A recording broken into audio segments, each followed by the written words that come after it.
구조로 익히는 토익 이번 시간은 사형식인데요.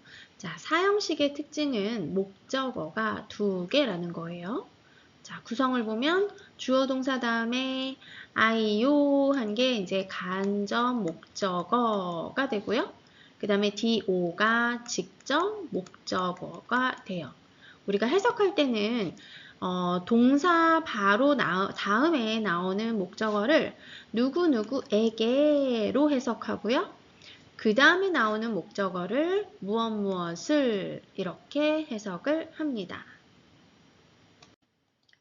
예문으로 보도록 할게요. 동사 다음에 나오는 명사나 명사구를 누구누구에게 무엇을로 해석을 하게 됩니다. 자, 보면 She gave me a book 에서 she, 그녀가 주었다.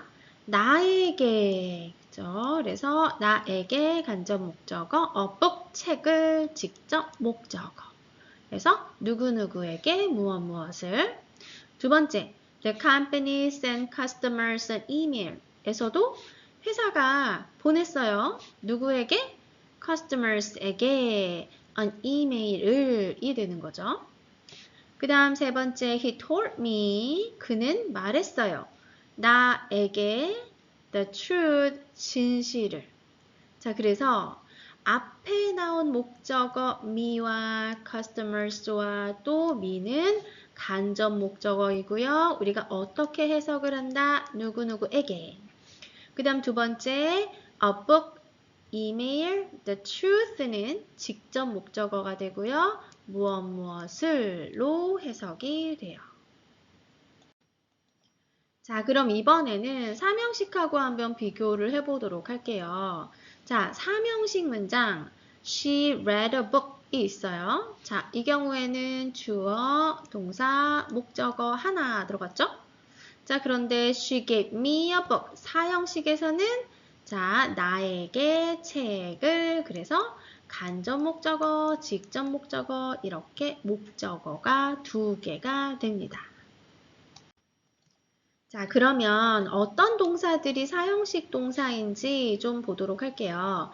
보통 누구누구에게 그 다음에 무엇을이 포함되니까 동사는 어떤 동사가 해당하냐면 뭐뭐 해준다 아니면 준다 이런 의미를 갖고 있는 동사들이 주로 해당이 돼요.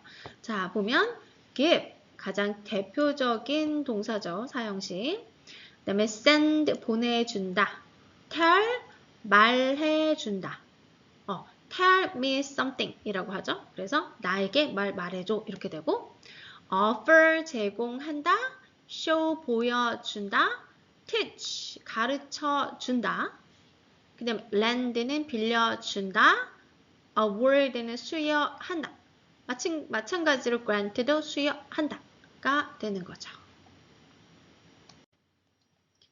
자, 이런 사형식 문장은요, 간접 목적어를 전치사구로 바꿔줌으로 해서 삼형식으로 표현할 수가 있습니다. 자, 그러면 예문 볼게요. She gave me a book 이라고 하는 사형식 문장이에요. 근데 이거를, 자, 간접 목적어를 가지고 어떻게 해결을 했냐면, to me로 해서 뒤로 뺐어요. 자, 그러면 이 형식은 어떻게 되냐면, 주어, 동사, 목적어가 되고요.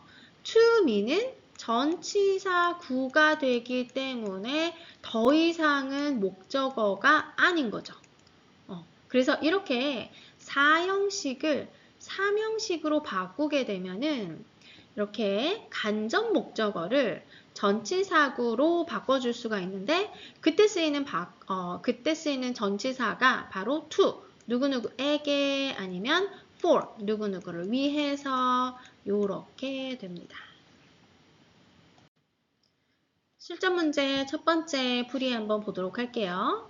The manager 빈칸 The employees new guidelines 이렇게 돼 있어요. 자, 그러면은 빈칸을 중심으로 해서 앞뒤를 본다. 자, 앞에는 당연히 주어이겠고 뒤에 the employees 자, 요거 어때요?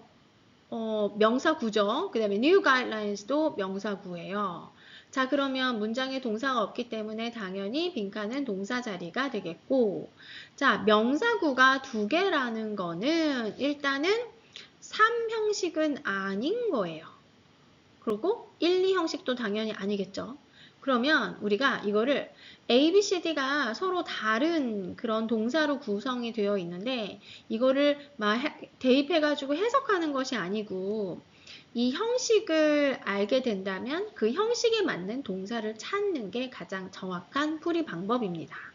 자, gave는 4형식 동사죠. became은 2형식이었어요. sam도 2형식이었죠. arrive는 1형식이었어요. 자, 그러면 자동적으로 뒤에 명사가 2개인 경우에는 누구에게 그 다음에 뭐뭐를에 해당되는 4형식 동사가 와야 되겠죠. 그래서 정답은 몇 번이다? A번이다 라고 볼 수 있습니다. 자, 두 번째 문제 볼게요. The company sent an email. 그 다음에 빈칸 the clients 돼 있네요. 그럼 마찬가지로 빈칸의 앞뒤를 보니까 뒤에는 the client 명사구가 있고요. 그 다음에 앞에도 명사구 이렇게 돼 있어요. 그래서 그 앞에를 또 보니까 sent라고 하는 동사죠. 그죠? 앞에는 주어고. 자, 그러면 sent는 우리가 아까 봤을 때 4형식 동사였는데 4형식 동사 같은 경우는 뒤에 목적어가 2개라고 했어요. 그죠? 그러면 누구에게가 먼저 나오고 그 다음에 누구누구를 이 해당이 되는 건데 on email은 그러면 누구누구에게에 해당이 되나요? 아니죠. 뭐뭐를이죠. 그러면 얘가 남아 있다는 건데 그러면 얘는 어디로 갔을까요? 뒤로 갔네요. 이렇게 해서 간접 목적어가 뒤로 가게 되면은 누가 튀어나온다? 전치사가 튀어나온다. 그런데 보내는데 이거를 누구에게 방향을 나타내니까 거기에 해당되는 전치사는 for 아니고요. to가 되겠습니다.